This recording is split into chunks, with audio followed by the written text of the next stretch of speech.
Únete a nosotros en este viaje a través del tiempo. Prepárate para descubrir el pasado como nunca antes lo habías escuchado. Cuéntame otra historia. Hola, ¿qué tal? Muy buen día, tardes o noches, dependiendo de en qué horario nos estén viendo. Comunidad ASI, comunidad educativa. El día de hoy nos encontramos con el maestro Sergio Montoya. Sergio Montoya, ¿cómo estás? Juan Pablo, ¿qué tal? ¿Cómo estás? Muy bien, gracias. ¿Tú?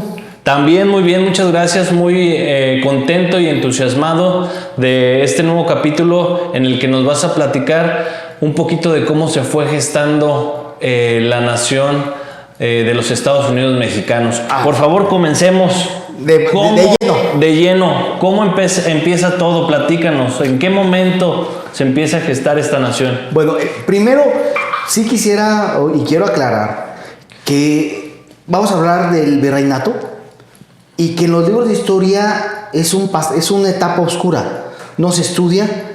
Parecía que no pasó nada desde que Cortés y los aliados indígenas derrotan a los aztecas y brincamos a la independencia. Como si ese periodo hubiéramos sido dominados, ¿no? Hubiera habido una intervención española que nos dominó y los expulsamos en la independencia. Y no fue así.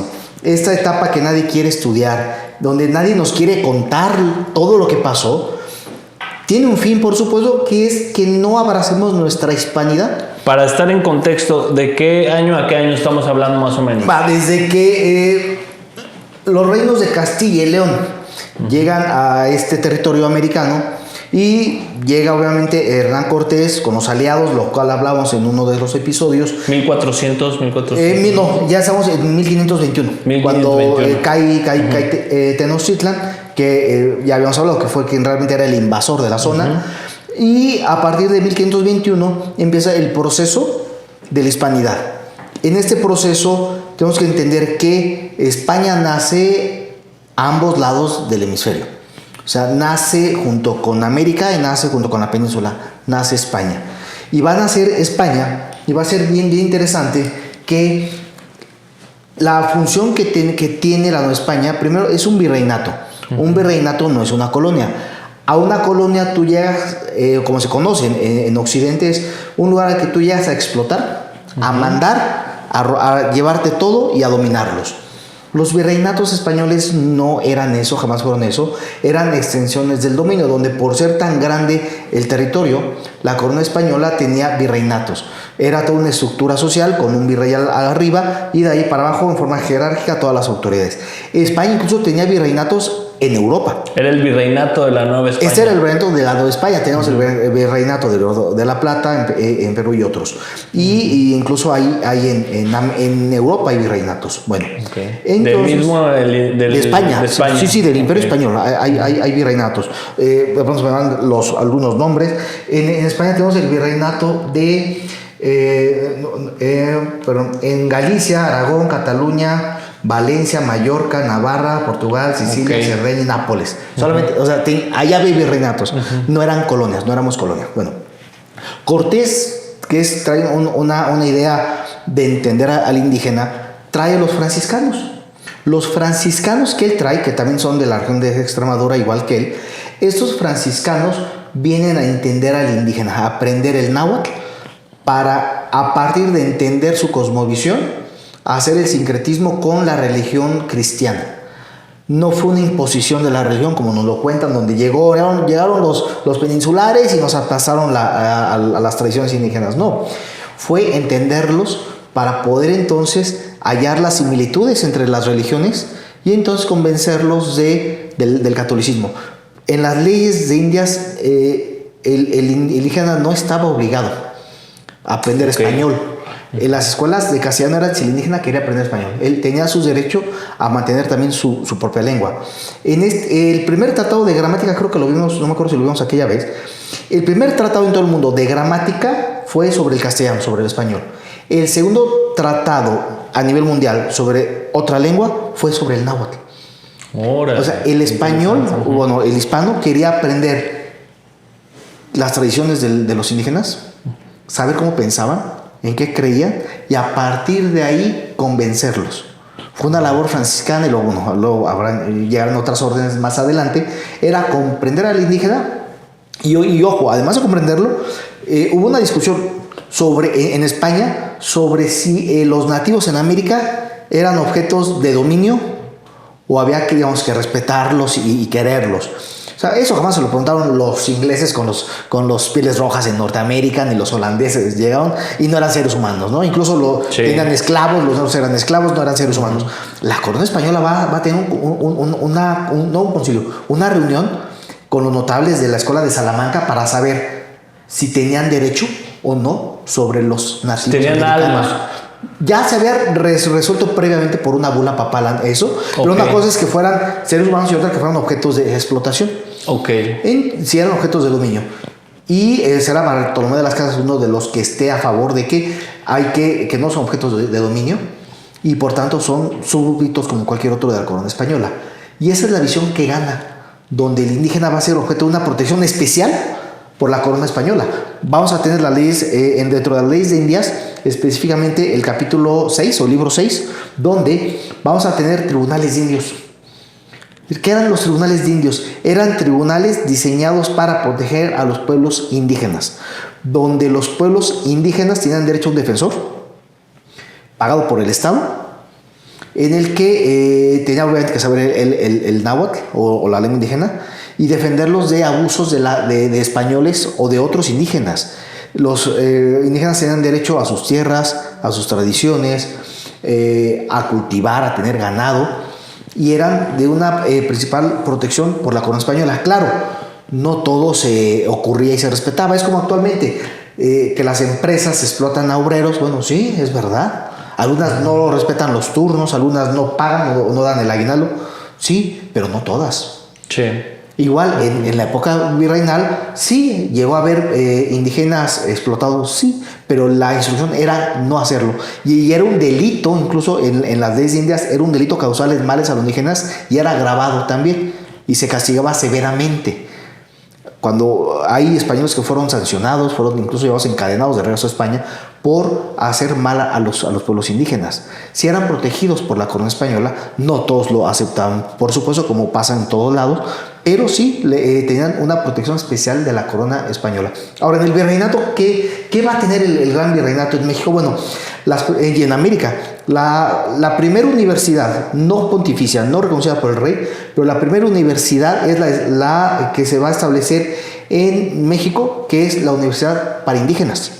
Que era parte de la tarea del virreinato, proveer la educación. Claro, y en Tlatelolco, el Colegio de Tlatelolco es una universidad creada para escuela y artes para indígenas. De hecho, los relatos históricos de ahí salió un pintor que ayudó en algo en algunas artes que lo voy a platicarnos en otro tema para no desviarnos. La primera universidad, tenemos también la de Santo Domingo, en la española, que también se crea en 1533-36, pero no va a ser reconocida como pontificia por el rey, sino hasta décadas después. Las primeras dos universidades como tal pontificias reconocidas por la corona española es la que está en Perú, de San Marcos, y la de México, con diferencia de 4 meses en 1551. Primero la de Lima, Perú, y luego la pontificia de México, con una diferencia de 4 meses. Por allá de mayo la de Lima, y México en septiembre la pontificia de la Universidad de México, que es la antecedente de la UNAM, por supuesto. Entonces, los españoles llegan a crear ciudades. Hay que tener claro, no llegan a robar, no llegan a llevarse el oro, no llegan a explotar, llegan a vivir. Crean ciudades. En un siglo van a crear cientos de ciudades en toda América. Es una hazaña más grande que la de Alejandro Magno. Poblar en unas décadas, fundar a un ritmo de ciudades por meses, por años, desde el norte de la Nueva España hasta el río, hasta Argentina, llegando hasta las Filipinas.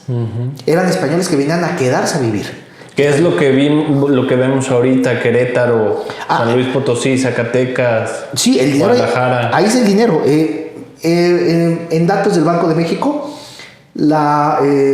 todo el oro que se fue en la etapa del virreinato solo ha sido un 6-7% de todo lo que se ha explotado hasta la fecha de hoy. donde en un año una minera canadiense se lleva más de lo que se llevó todos los españoles, o se explotó. Pero además, ese 7% de todo lo que se sacó, de lo que se ha sacado hasta el día de hoy, que duró el virreinato, ese 7% de oro extraído solo se iba a España el quinto real, una quinta parte.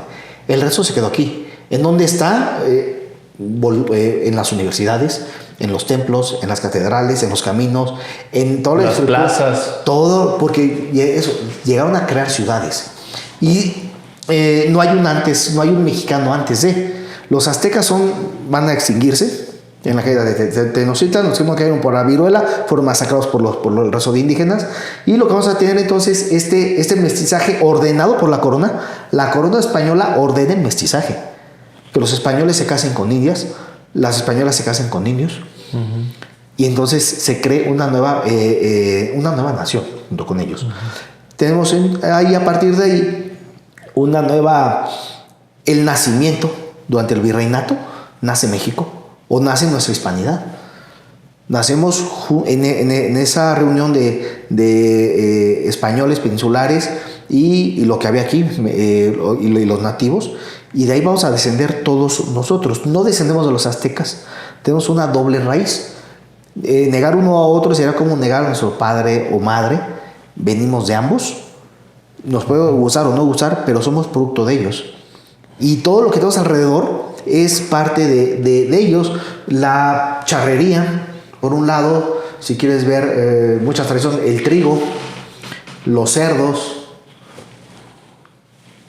todo lo que tenemos y nuestras tradiciones, los cultos, el culto mariano, todo alrededor de lo que vimos la Navidad, religión, festividades, todo se ha construido en esta hispanidad. Nosotros pensamos en español, hablamos en español, nuestras tradiciones son españolas. Que además las españolas tienen también muchas raíces de Medio Oriente y de Europa. Somos un producto creado en el virreinato. Y llegamos a ser me gusta hablar de nosotros. Fuimos la mayor potencia porque fuimos parte de esa España, que abarcaba gran parte del planeta, donde nunca se ocultaba el sol. Fuimos parte de eso. Tuvimos la primera moneda mundial, el real de 8.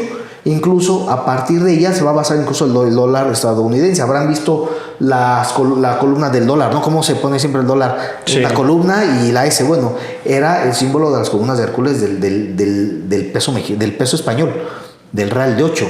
Es la primera moneda mundial y va a seguir vigente hasta entrado el siglo XIX. Es una moneda de plata que se aceptaba en todo el mundo. Estamos hablando de que era como ahora la economía estadounidense. Como el dólar. Era el índice global de la economía. Era el real de 8, la moneda de plata española que se producía en América. Era el peso mundial, era el dólar mundial, como podemos decirlo actualmente. Y todos comerciaban en esa moneda. Incluso las 13 colonias comercian en esa moneda. Es la moneda más aceptada en todo el mundo. Bueno, es la primera moneda mundial. Llegamos hasta Filipinas. O sea, la Nueva España llegaba hasta Filipinas. La ruta marítima más importante del mundo, que era la ruta del galeón de Manila, que iba con todo lo que podía obtener de Oriente, bajaba por San Francisco hasta Puerto de Acapulco, y era la ruta comercial más grande del mundo.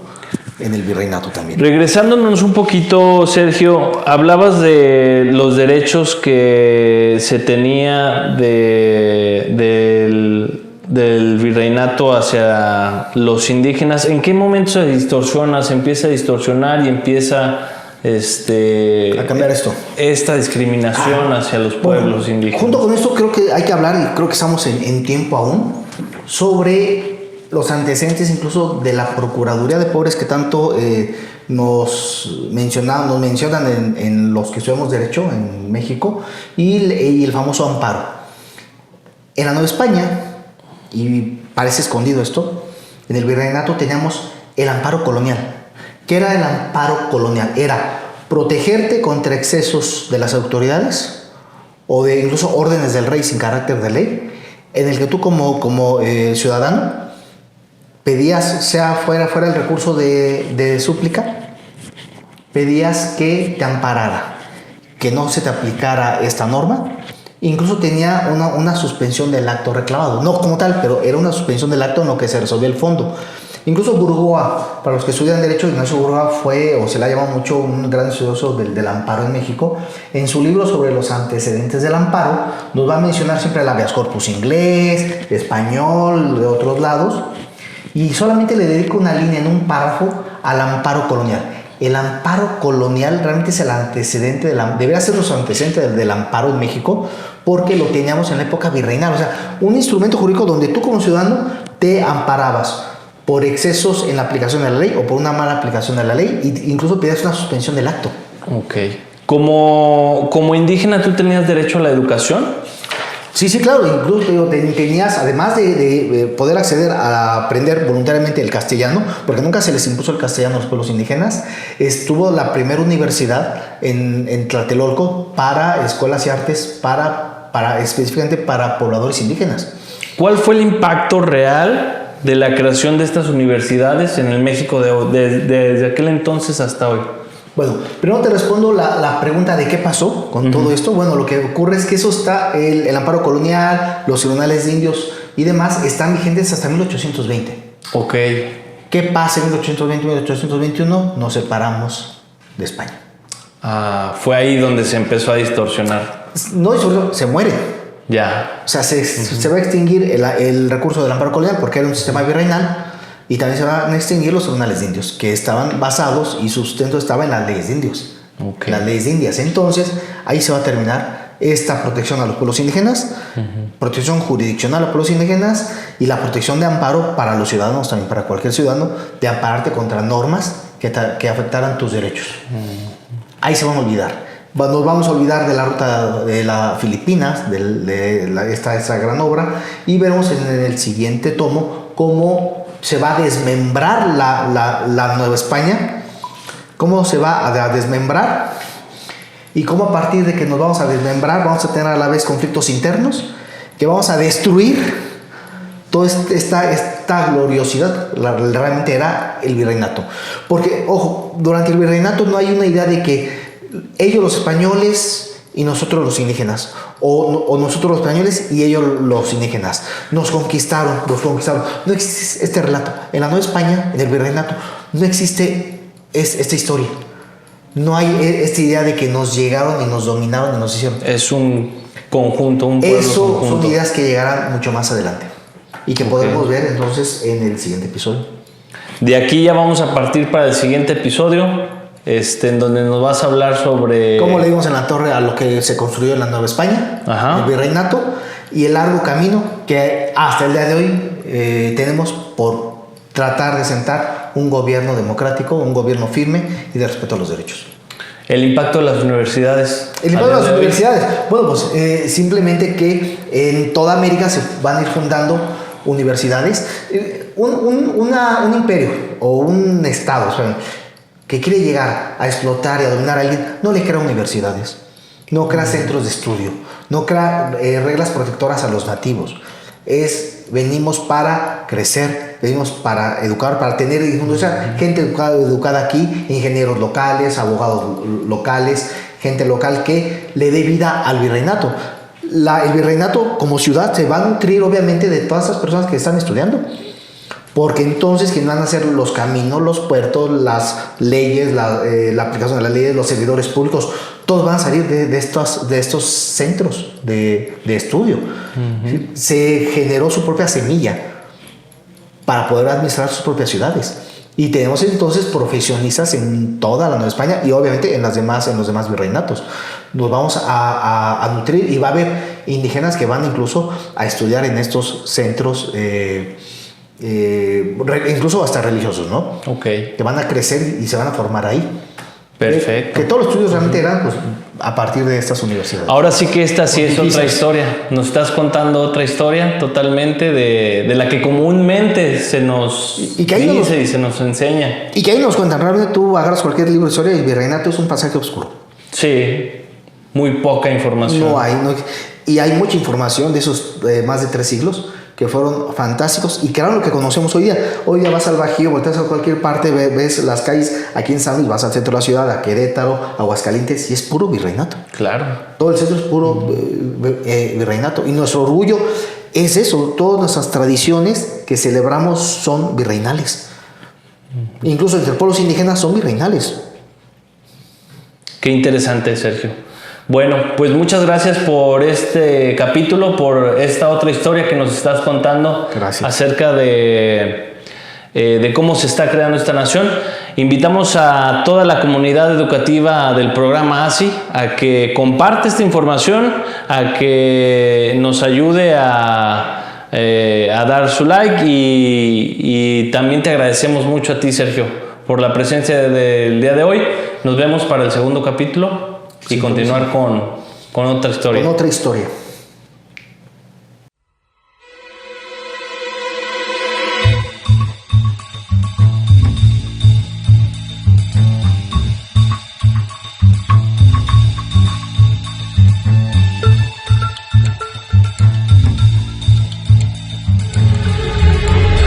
Cuéntame otra historia.